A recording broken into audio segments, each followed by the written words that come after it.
Don't slow down. Don't slow down. Don't slow down. Don't slow down. Don't slow down. Fire escape sunny. Don't slow down. Butter and honey. Don't slow down. Iron and money. Don't slow down. Don't slow down. Pen versus pencil. Don't slow down. I don't make the rules. Don't slow down. Physical, mental. Don't slow down. Don't slow down. Don't slow down. Don't slow down. Don't slow down. Don't slow down. Don't slow down. Don't slow down. Don't slow down.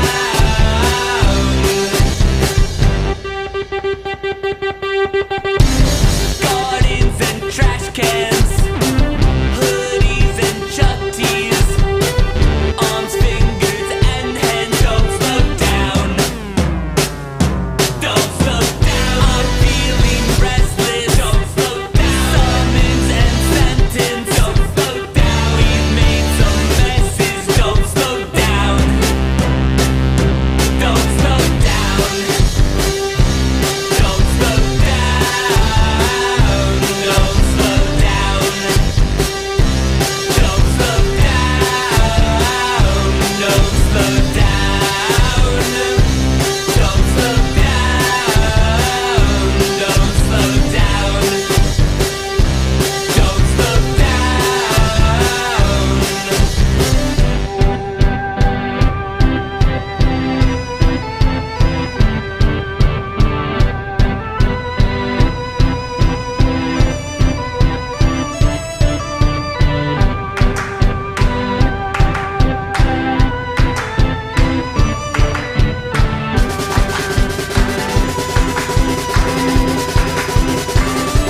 Don't slow down.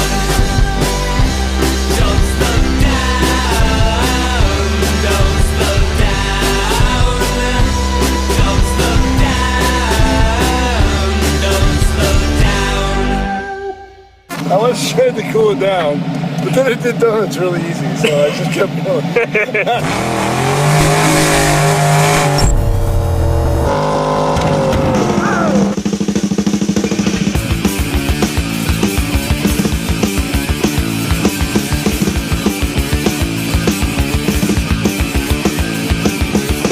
I'm not a cool guy anymore. As if I ever was before. I took a look at all the signs and rolled it over in my mind. The feelings I could not believe.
I guess my only legacy would be that I like creative stuff and I like fun stuff, you know, and I don't take life too serious. But at the end of the day, I try and inspire people to be creative and live a fun life.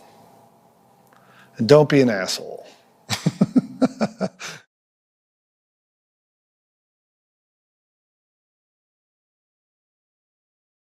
Very special ceremony this evening to celebrate the life and legacy of Ken Block.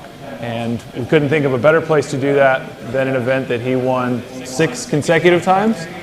7 total. He wouldn't let you get away. Statisticians. The good news is I brought the 3 great statisticians, 2 guys who know more about how much this place meant to Ken and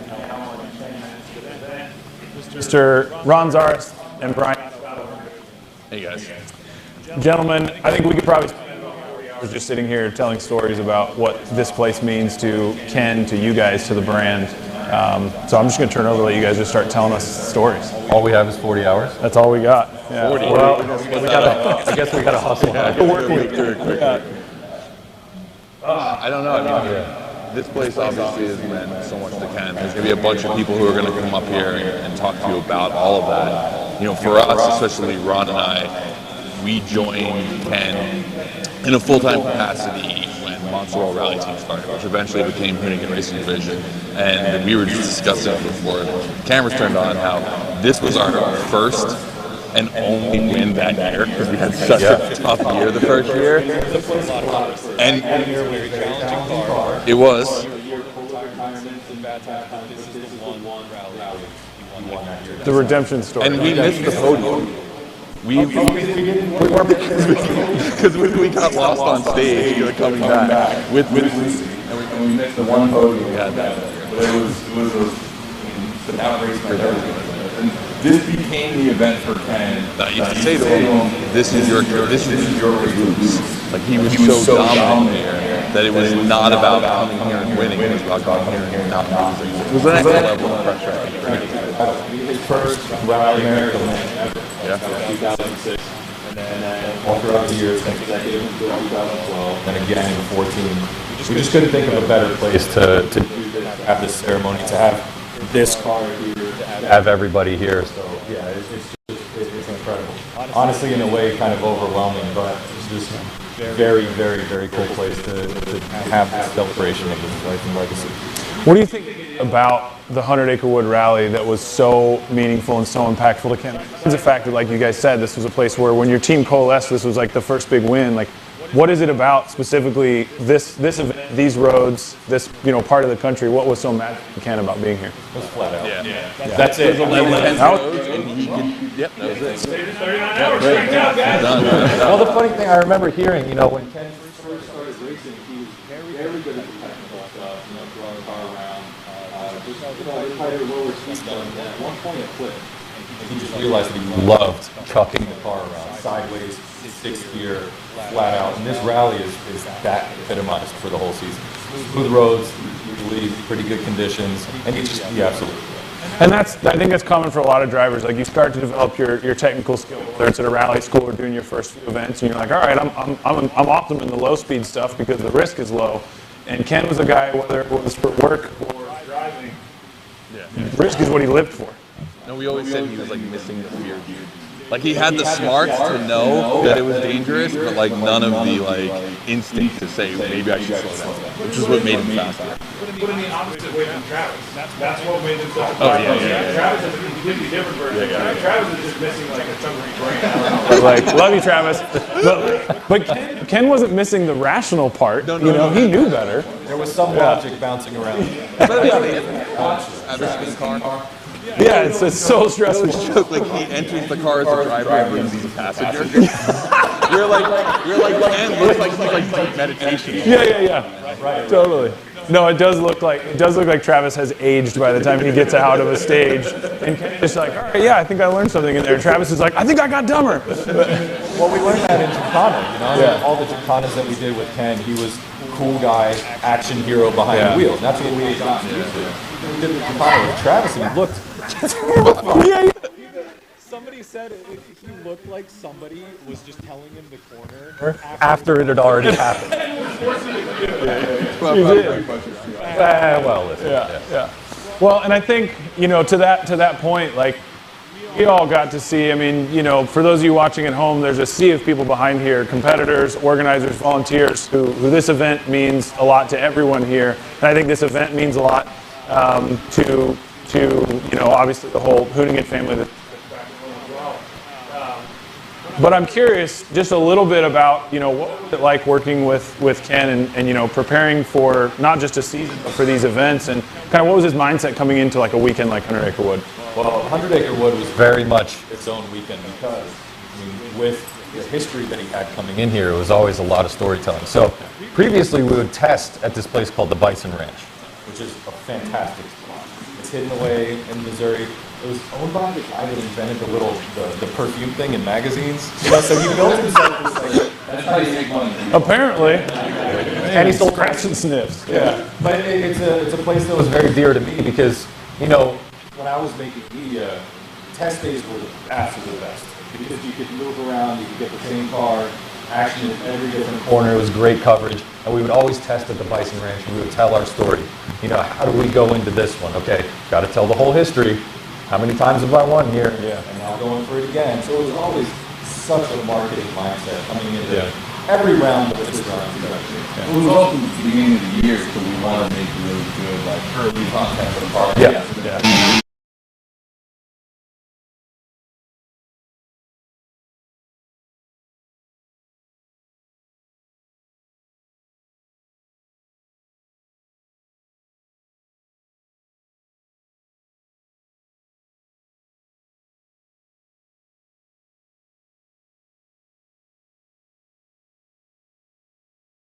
That's for you. You get that. Am I losing? You can't hear me anymore. I'm now mic'd up. His voice just moves over anyway. Yeah. So I like a mic. I'm way better with this anyway. Me and Ron are just going to sit here now. Not going to do with our hands, man. It's going to be one of them. I'll eventually just be standing up. You guys will just be behind me at this point. I start walking, doing the TED Talk. Yeah. No, but one of the other things I think about this event, like it kicked off the season for us. It was always a lot of fun, and I think one thing, especially to people who are sitting here, so many people know of Ken because of the Gymkhana films, but the reason he made the Gymkhana films was to do this. And I think that's like what I think everybody needs to know, that like all the other stuff, all the stuff that made him globally famous was so that like he could come race in the woods with all of you. I mean, that's the stuff that really made him happy. Everything. I mean, everything was centered around being able to rally. And when he wasn't able to do as many rallies as he could, that was a bad year for him. He just wanted to do this. That was the biggest thing. You're the odd man out now. Hey, listen, there we go. We're just slowly dropping. One at a time. Hey, man. Yeah. That's much fun. You get a handheld and make Ron feel inadequate. It's fine. How does it feel, Ron? Feels great. So, I mentioned to you guys, obviously, like, we know how much this event meant to Ken, but I think as an event organizer, we all know how important it was. Like, oh, Ken's coming to my event. It was huge for any event. You knew that your spectators, your competitors, your volunteers were going to be different. The turnout was going to be completely different because when Hoonigan and Ken are there, it's a different show, it's a different operation. And I know specifically because this event meant so much to Ken, it was like 100 Acre Wood knew that it was going to be an amazing year if Ken was here and if you guys were here. And so the first person I'd like to bring up to chat with us is the Chairman Emeritus of the 100 Acre Wood Performance Rally Group, Mr. Kim DeMott. Have a seat over there. I mean, you can sit here if you want in my lap, but I'm not Santa Claus, so it might get weird. We'll share this one. Kim, I think, kind of expanding on what we were just talking about, you've been with the rally how long here? First one was 1977. Try that one on for size. Called it. We call that version 1.0. Beta? No, it wasn't a beta. It was real. Yeah. In those days, it was Buff and Millen. Yeah. They were going at it. The latter day version is Ken and Travis. I mean, we're looking at an end of an era here, because I don't know what the next pair is going to be, but they'll come up. Yeah, I'd say him that. Well, and I think it's awesome to say a pair, because I think everybody's hearts probably grew 3 sizes the day that we saw that Lucy and Leo were going to be here, to carry that on, and with the new Blockhouse racing. I think it's couldn't be a more special thing for all of us to get to be here this weekend for, to see that legacy being carried on. Lucy and Leah here racing this weekend makes a 38-minute tranny swap that Hoonigan did look like child's play. It's the best back in the game I've ever seen. It's the epitome of blockism. Okay, and it's different from Hoonigan. It's blockism. Nothing's getting in my way. We're going. Yeah, it's the epitome of press on regardless. You know, I mean, that's rally to us as a spirit. And when the conversation came about, it's like, yeah, absolutely. We have to race. It's what we do as a group, as a team, and as a family. Yeah, and I think, you know, rally is a sport. Everybody who's here, I mean, I'm looking out and this all feels like family to me, and I'm sure it's the same for you guys, because it is, and it's not the family, whether it's, you know, the 10 cars around you at the stage start, or it's going through tech and seeing all your buddies, or it's the sweet guy pulling you out that you love him and don't want to see him. You know, and Kim, from your side, there's also the organizing family, and I think, you know, for you guys, what is it meant for you historically when you know Ken is coming, and how does that kind of what does that mean for the event? Yeah, I thought about that, and we resurrected 100 Acre in 2002, so it was just 4 years later when Ken came on the scene, and damn, he woke us up. Okay, between he and Travis, it became an issue where we started to feel we had to up our game, and that intertwining of Ken and Travis and 100 Acre. Our people went out there every year trying to do a better job for Ken to show better than he did last year. And he didn't disappoint. Year after year after year, he put it out there, and everybody came to watch him. And everybody that worked, lead cars, stage crews, marshals, did it so they could get an opportunity to see this piece of work on these gravel roads. And Ken, as you guys mentioned earlier, these were his roads. I mean, he owned these roads. And it was just such a blast to watch him come in and have so damn much fun. So, yeah, I think everybody in their own way knew their version of what Ken did and what his impact was on their corner of the industry. So he's like, oh man, Ken was like, he changed rallying, or he changed, you know, the aesthetics of what motorsport looked like. And I think it wasn't until, and it continues to, on a daily basis, the impact that he's offered to every corner of the automotive industry, the action sports world is incredible. But yeah, you know, you think about that, like, your volunteers are here because they want to get a chance to see Ken on the stages. It's an incredible impact. no, and you know, it kind of, I remember a service area at the high school in Viburnum, probably 7 or 8, and Ken had the motorhome and everything there, and we're going, wow, we used to put on a little rally. What happened here? and we knew we had to step up our game when the chef came out of the motorhome. Right? That was okay. I guess it was, but well, we got to step things up. And yeah, knowing that Ken and Travis were going to go back at it again, I think has a lot to do with the family around here. A lot of our volunteers are out here. Why they come out. And I just hope and pray we have somebody else that come along, and I hope and pray their name is Lucy and Leah. Kim, thank you, man. I appreciate you being here. No problem.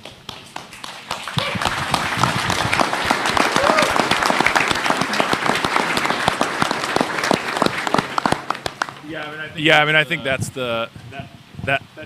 just like to a T is what impact. We don't know what Ken has until you talk to every single person. And what for you guys, what's that been like for the past few months? You know, I mean, how many millions of those stories there must be? It's mind-blowing because, you know, there's one thing you could look at the back-end statistics of the Instagram, Facebook, YouTube, all that. You see the numbers, and it lives somewhere in your head. But the wave of support, the wave of outpouring, the stories, the people that came out of the woodwork, I mean, it blew us away.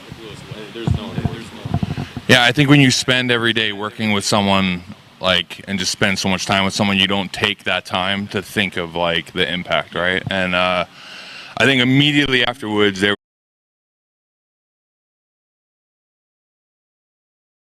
created so much opportunity, right? And obviously for the two of us and a bunch of other people, you know, I recently referred to it as like we were this band of misfits that like didn't have the laurels to do what we did. We went and did it, and he gave us that confidence to go do all of that.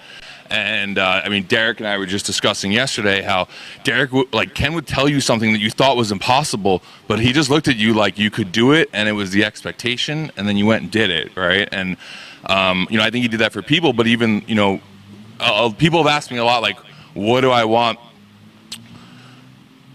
Ken's legacy to be? And I think about how much like he cared about rally and how much he wanted to like put a shine on that for other people to see, and whether that was like getting rally involved in the X Games in the early years or just everything he could do to try to put that out there. And he wanted it to just be such a bigger sport in the States. Like that was so important to him. And I think I was like, you know, that everyone's going to remember him because of Hoonigan and because of Gymkhana. That's what the average will remember him as. But I think the thing that like all of us have to remember is like he might have been the competitor who showed up with the chef in the motorhome. I'm sorry, he enjoyed nice things in life, but he also wanted this whole sport to grow for all of us, right? Like not just for him, but for everybody. He saw the value in that. He loved this, and he just wanted this to be what he saw it in Europe, you know, and how big and how important, you know, the sport was there. And I like that's I think the legacy that I will remember the most was how much effort we put into this.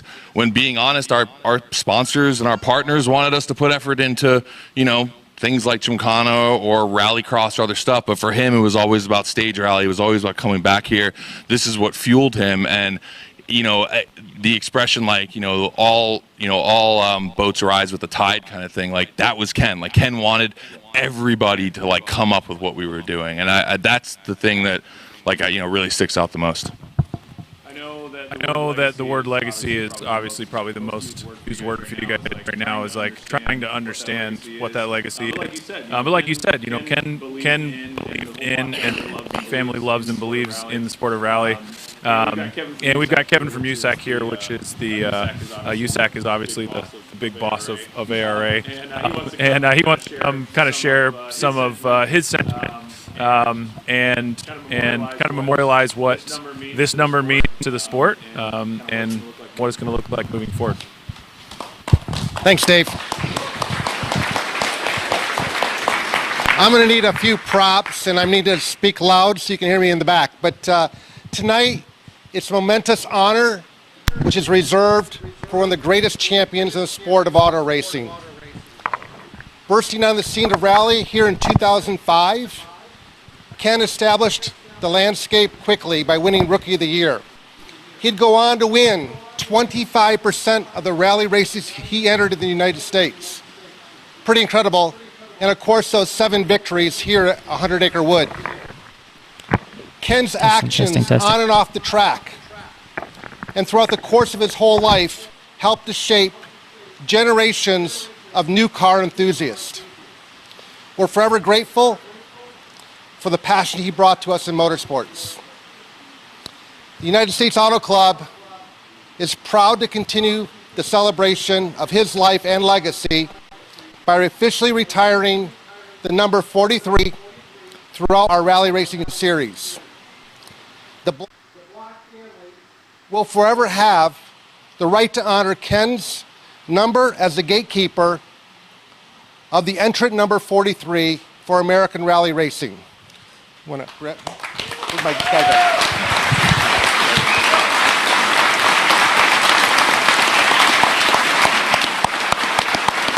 Derek.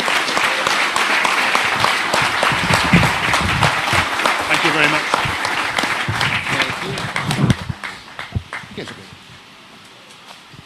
Thank you, Derek, for all your help. Stay here. We have one more thing.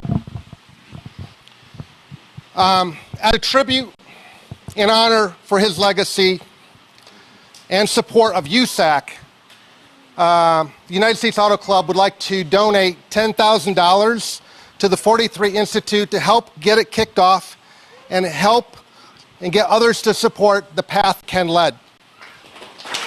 Thank you.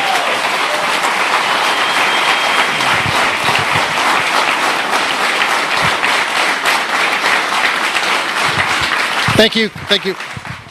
That's it. You guys don't want to just hold that all night? You said you wanted to stand. Smaller wallet. I can't fit it in there. Publishers Clearinghouse vibes right there.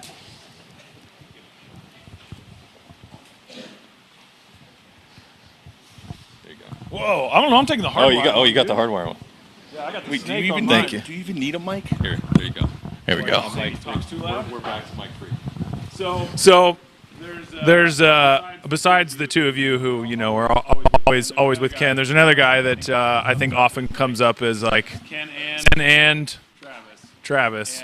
And Travis, unfortunately, has gratuitously overcommitted himself to about 10 million things as usual.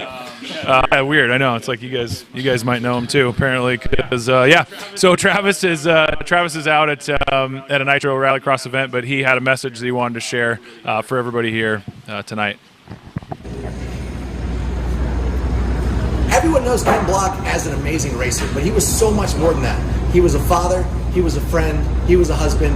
He was such a huge advocate of rally, and he did so much for this sport. It is an honor to have the 43 memorialized as Ken Block's number forever, and to always have that 43 on our minds. So he didn't show up on time, but Man, I always fear, as you just pointed out, I always fear for Travis when he's out in the world without Reed. no, does he Reed do? should be full time with Travis. Just regular Just a life. handler. Just day to day. Life co-drivers are amazing. I could use 3. 100%. 100%. Easily. Yeah, I mean to that point, we always think of Ken as Ken, but everything that Ken did in the car was a product of an enormous team of people. It's you guys helping run the media, the logistics, the vision. Obviously, Derek helping run the car, and there's another guy who's in there who's screaming gibberish at him. With a beautiful accent, though. Yeah. So Alex, you wanna come up and say a few words? Are you prepared for that? Alex kills it.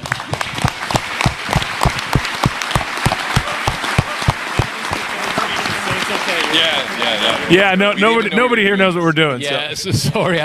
I've been spending the day calling a couple thousand pace notes to Lucy, so I just want to thank everyone for coming here today, and obviously it's a special place. It was a special place for Ken, for all the times we competed there and we won here, and I mean it's funny that he was so looking forward always to come to this event, and because I was always so scared of those roads, I would be like, come January, I would always think, oh my God, it's 2 months until I. Yeah, it's just. Ken's favorite was your least favorite. Yes, I had nightmares about those roads, but these are roads that they gave us so much success and so much joy in the car, and yeah, just like the boys were saying, is something that they're amazing memories, and memories that the rally community helped us do it. You know, the organizer helped us do it, and the volunteers helped us do it, and then Ken had a massive amount of respect for all of you. So again, thanks for being here tonight, and looking forward to see you guys in the next couple of days, you know, and share those beautiful roads, beautiful, scary roads. But yeah, I'll be in the car with Lucy, and yeah, Rhiannon will be our teammates. We'll be continuing the legacy, and I'm sure Ken is watching from up above. Alex, we appreciate you being here.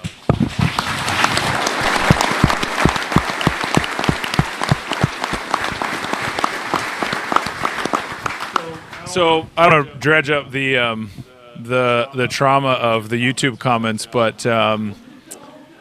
Ken started in Subaru. He built his career with Subaru, moved over to another manufacturer for a while. And what was the #1 YouTube comment for about 10 years? I think everyone here should just shout it out. Yeah. On three. 1, 2, 3. He should be back in a Subaru. Pretty much that. I mean, literally exclusively. I feel like that was 90%. We made a of your joke comments. video about go back to Subaru. We did. We did, absolutely. And my favorite moment was the last one I remember seeing. Was just like 3 years ago. Somebody commented, "Hey man, what happened to the Subaru stuff?" That's insane. Well, we've got obviously a very special Subaru here with us, and joining us is Sean from Subaru to talk a little bit about the car and obviously tell us how awesome it was to have Ken in a Subaru.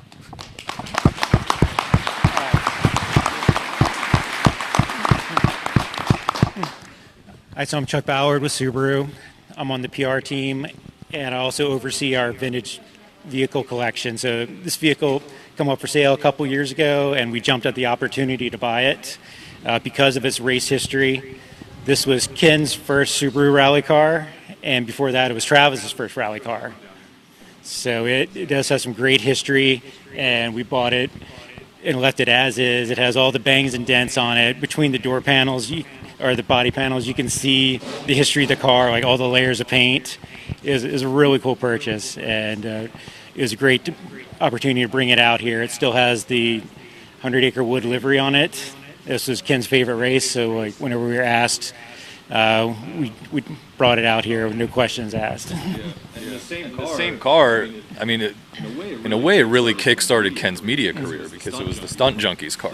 So this is the car that you saw, and it did that record Right, the 171-foot jump. Yeah. Right, exactly. Wow, somebody's got us. It was not 170, 171. Every inch counts. That one is very important. But really, that kicked off Ken as more than just a rally driver. He was the crazy, and he hated this word, stunt driver. No.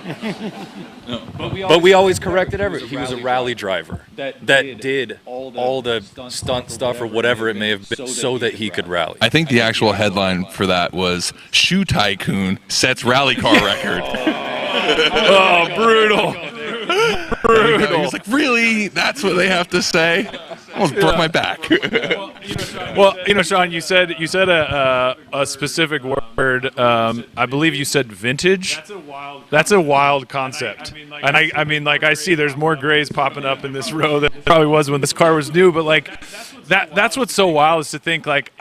It's kind of hard for us to grasp that this is creeping on by the letter of law being a vintage car. I mean, we're a few years away, and I think for Subaru, Subaru's got such an enormous history, dare I say, pedigree in motorsports, obviously internationally, but domestically, for those of us watching, it kind of changed everything when Ken came in. And I think for the brand, what did that culture shift to Travis and Ken represent? So I guess we called it internally like the Rockstar era. That's when both these guys were on board, and there was a lot of attention to both the drivers. And he did amazing stuff out on the stage rallies, and then when they did closed courses like the X Games, like that really brought us a lot of attention. A lot of young people on board with the car.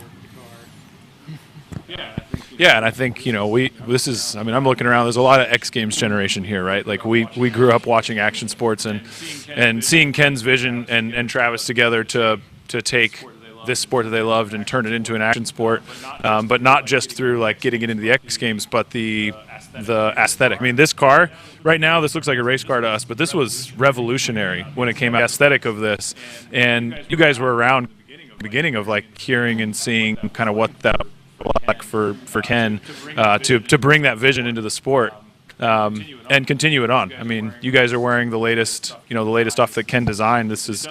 And it doesn't look like a normal race team, apparel, right? Like Ken's vision always was so forward thinking in that space.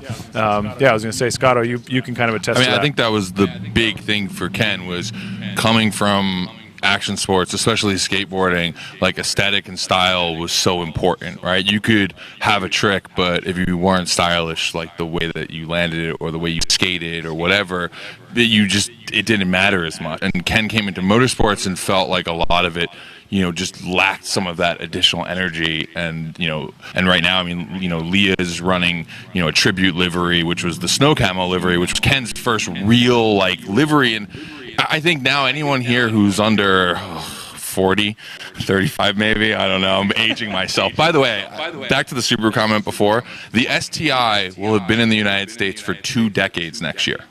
if you want to feel old. Enjoy that. Thank you, Subaru. Thanks. Have a good night. 2 decades.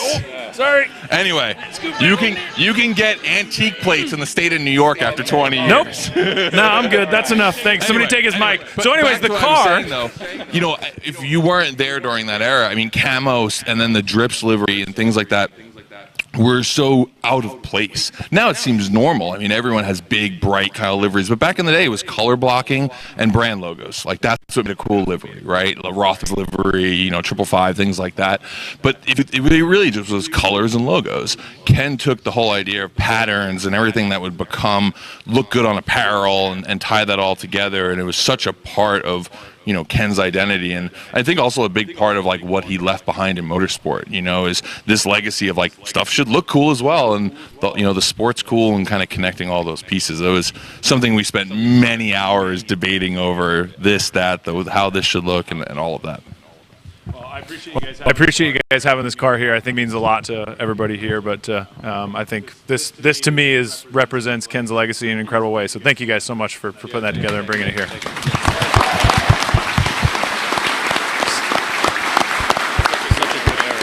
So good. I mean, you know, I got Hawkeye love. So there's one other sort of part of the operation. You know, you guys had such a tight-knit and consistent team. And again, like we've talked about, you guys built this incredible entire brand, and that was, you know, it evolved so much over the years that we got to see from the outside. And behind that was a group of people who were helping keep the operation alive. And there's one guy who rivals you in height, but is a whole lot better at turning wrenches, and that's Mr. Derek Dauncey, who was with Ken all along. Derek, come on up and tell us some good stories, of which there are many. By the way, we always refer to Derek as dear old dad, because he was the adult in the group, right? Like, all of us were not adults, right? And Derek was the one who'd have to look after us when we would cause trouble, destroy, as he refers to them, hire cars. He looked at the truck that I rented, and he was like, "That's not going back in one piece." Oh, great. So anyway, Derek. Yeah, I think I had the keys to the mental asylum for a few years. I think that's the best way you could really say what was going on in theory. And off to a good start. Yeah, that's what we were hoping for.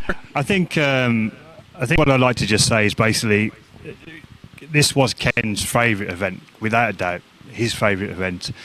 We looked at this as 100 Acre Wood as being the starting point for our season. If this went well for us, it didn't matter whether we were going to film Gymkhana or we were going to the next Rally America round. This was that benchmark event for us to set our stall out for the rest of the year. And there was always much excitement about coming here and competing. I joined Vermont Sports Car to look after Travis and Ken and try and take Travis to WRC. And Ken was, you know, a supporting driver, but the both of them were trading seconds within the first year, and it was a dream team for me. It was a proper dream team coming from World Championship. We had two people that basically got on really well together. There was no animosity in the team like the other teams I've worked with. But Ken's vision was, even from the word go, he had the ability to leverage an opportunity within the sport. As Brian and Ron have said, we were under a lot of pressure from the sponsors that just wanted to do Gymkhana. But Ken loved rally, and we all love rally. So we utilised the actual sponsors' interest in Ken and what he was doing and what Brian and Ron did.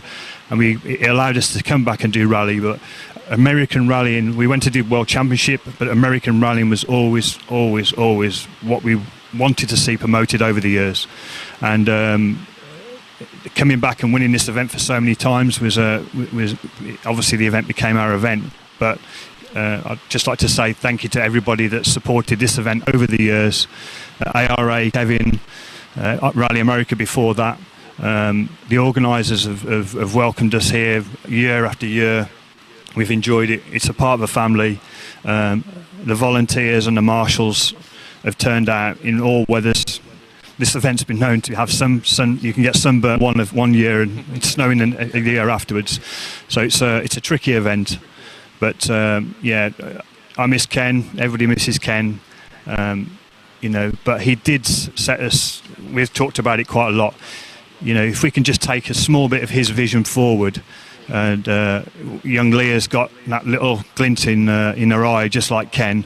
And she's a switched-on girl. She's a fast lady. So hopefully, the years to come, she'll come and set some great times out here. Mrs. Block, thank you very much. You're an inspiration to us all. Thank you.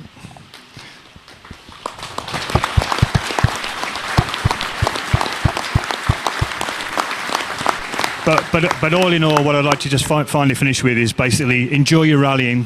We all enjoy rallying. Ken loves rallying. And basically have a great weekend this weekend. Thanks, Derek. Appreciate you.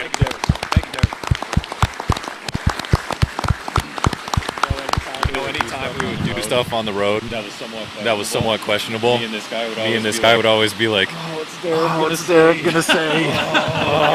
We gotta tell Derek. We have to tell him. Don't tell him. Don't tell Derek. We have to tell Derek. Or the famous line is, "Have you spoken to Derek?" Which usually meant something bad. Something bad that's not good. happen. That's not good. We've managed to cover a good amount of time with stories. We can probably spend the entire rest of the weekend, which I think we all will, telling more stories. There's one more thing, which is anybody who is up to date on the series is probably behind us wondering why we have last season's brand and backdrop for the podium. And that's because this backdrop we pulled out of the trailer earlier is from STPR, and it still has the champagne on it. This is the last podium backdrop of Ken's last win ever.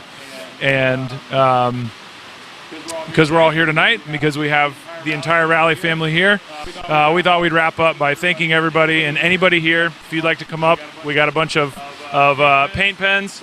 Sign anything you'd like, a message to Ken, to Hoonigan, to Ken's legacy, and to the family, and we'll auction that off for the 43 Institute. I think on that note, I can't think of a better way to wrap this up than with some hugs and nice messages to Ken. Anything else you guys want to add while we're here? You still have like 37 hours. So it was like mid 2005, and all right, guys, thank you so much. Seriously though, for anyone here, we actually have started a foundation in Ken's name. It's called the 43 Institute. As I said before, opportunity was this word that just kept coming around. Didn't matter if you talked to someone in action sports, someone in rally. But Ken brought a lot of opportunity. Goal is to try to continue that opportunity through the Institute. There's a little setup over there. We've got some stickers for anyone donates. Donate $1, grab a sticker, help support this, and this is going to help support everyone else and do things like Brain Bucket, bringing helmets to kids, and a bunch of different things. And again, we thank all of you here. I'll tell you, 2.5 months ago, I didn't think we'd be here, but we are. Thank you.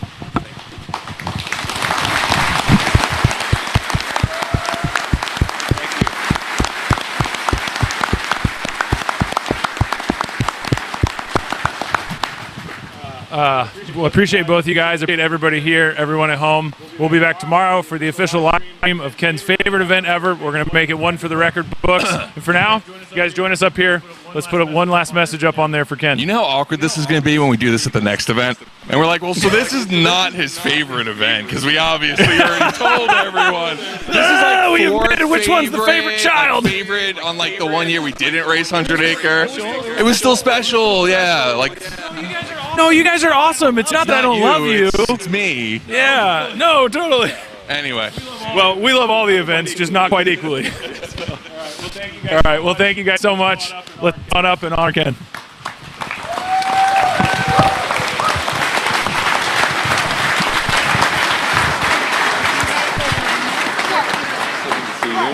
How are you? What's up, buddy? How are you? Good, how are you? Hi, Brian. How are you? Mr. Micah?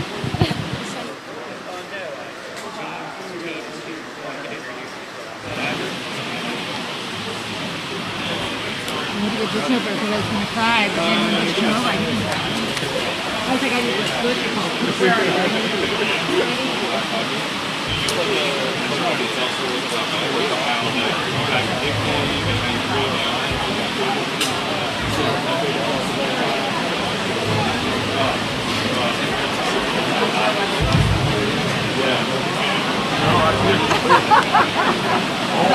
horrible that you said. Yeah. Well, in the beginning, it was hard. Yeah. Or they could have easily been fixed at a Yeah. Thanks again for dinner. Oh, yeah, You saved you're the welcome. night. Yeah, Thank you you're very much. welcome. Yeah. Well, no, it's just a shame we couldn't do it. It is. It's like everybody's straining. Yes. Check the speaker. Oh, yeah. Oh, you think you actually check the What are they speaker? doing? Oh, they're signing Oh, the banner? Okay. For sure. Yeah, I saw the pins. Well, that's cool. Let's go do it.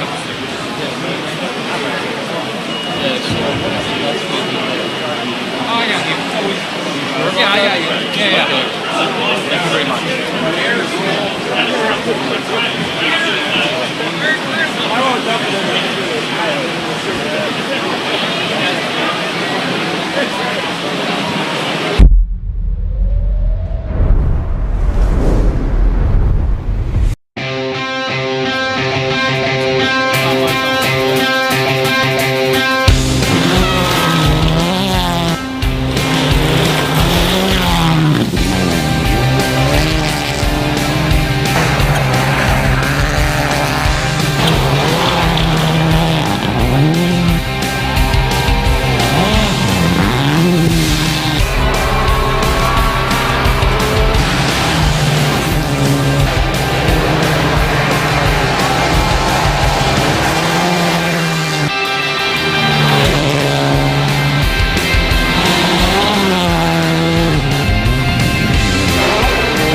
lot more in a failure than you do in a win.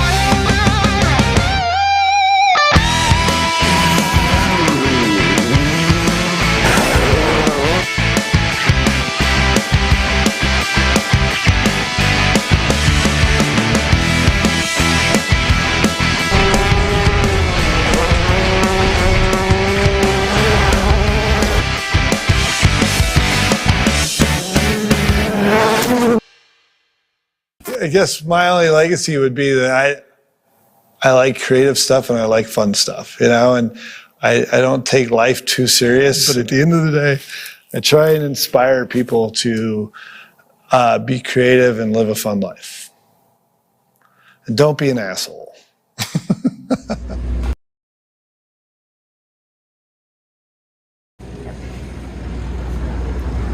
Everyone knows Ken Block as an amazing racer, but he was so much more than that. He was a father, he was a friend, he was a husband. He was such a huge advocate of rally, and he did so much for this sport. It is an honor to have the 43 memorialized as Ken Block's number forever, and to always have that 43 on our minds.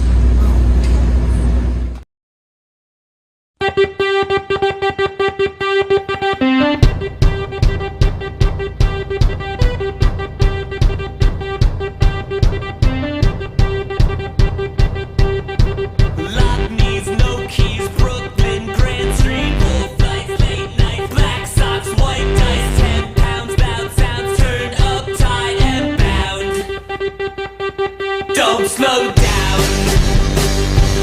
Don't slow down. Don't slow down.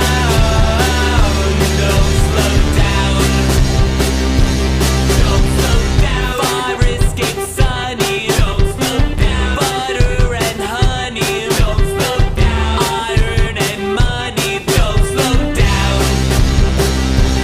Don't slow down. Pen versus pencil. Don't slow down. I don't make the rules. Don't slow down.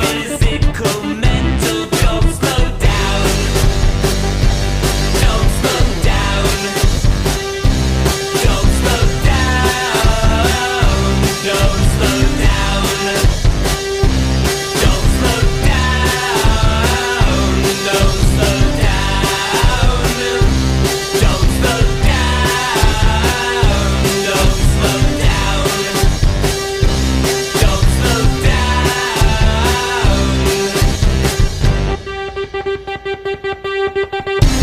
Gardens and trash cans, hoodies and chutties, arms, fingers and hands. Don't slow down. Don't slow down. I'm feeling restless. Don't slow down. Summons and sentence. Don't slow down. We've made some messes. Don't slow down. Don't slow down. Don't slow down. Don't slow down. Don't slow down. Don't slow down. Don't slow down. Don't slow down.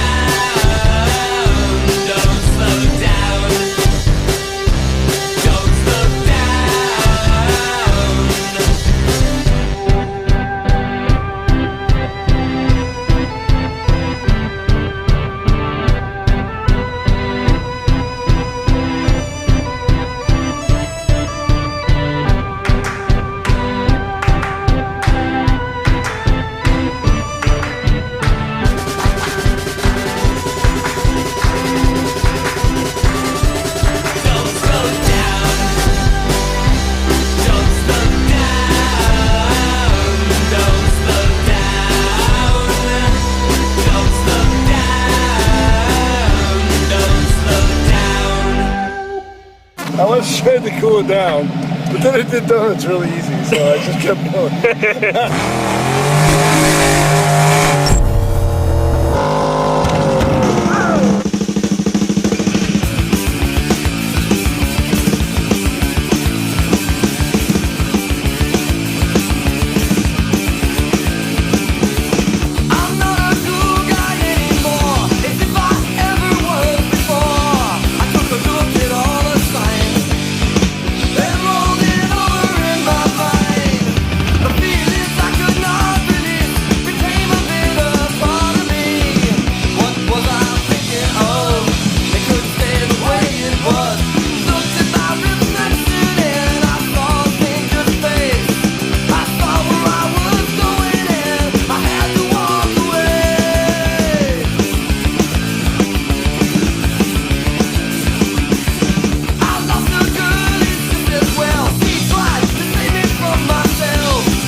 I guess my only legacy would be that I like creative stuff and I like fun stuff, and I don't take life too serious. But at the end of the day, I try and inspire people to be creative and live a fun life. And don't be an asshole.